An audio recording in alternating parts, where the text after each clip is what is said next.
Bakit walang magre-report? Nasa si Jose Cuervo. Ganun, te. Itong mga aklang to. Di ba, kalili din ako. Bukas pa ako. Sige na nga. Madali lang yan, bakla.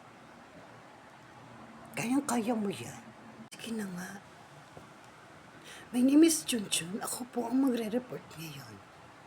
Dahil sabi ni Jose Cuervo, siya ang nanalo at ang Reyna Tiyanak. Lagnatin at ururutin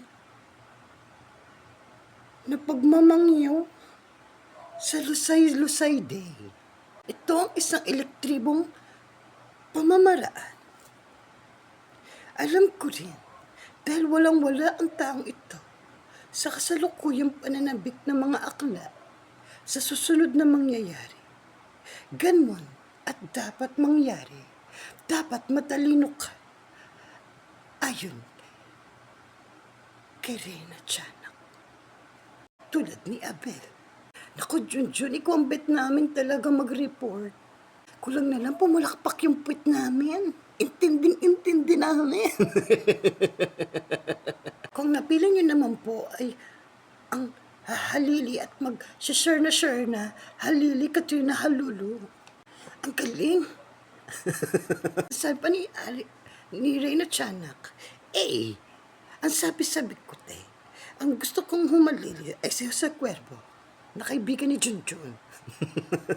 Sikat na sikat at tanyag na reporter na hindi ako isasumplong sa kataas-taasan ng aking pamilya. Dahil galit sa kanila ang pamilya ko. Ng pangalawa kong asawa noon. Kulang pa Junjun ng pangalawang asawa ko. Naging asawa ni Reyna Tiyanak noon. Mali ka naman kasi.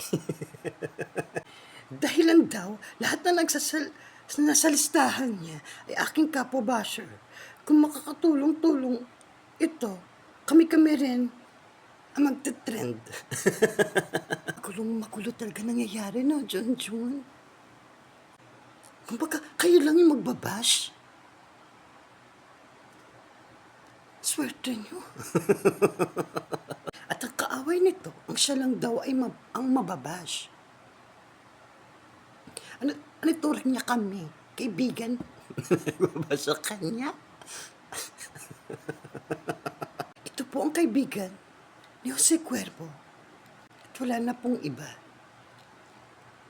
Nana. Maraming salamat po. Kaya masasabi po natin ngayong araw na ito. Ang problema ko ay may solusyon. Para sa akin, sa atin, ang aking problema. Maraming solusyon sa ating ang aking mga problema. Sa problema tayo sumabit at kumapit. At doon natin lahat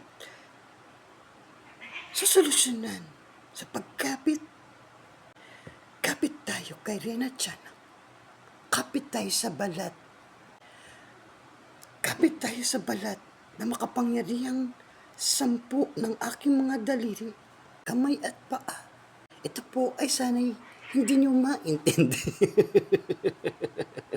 Ang galing, diba? Maintindihin. Knowledgeable. Letter A. Magaling, Junjun. Ang galing mo pala mag-report. Botong-boto talaga ako sa iyo, te. San hanggang sa 1 linggo ka pa. Kung ganyan lang aking sasabihin, di ko maipaliwanag.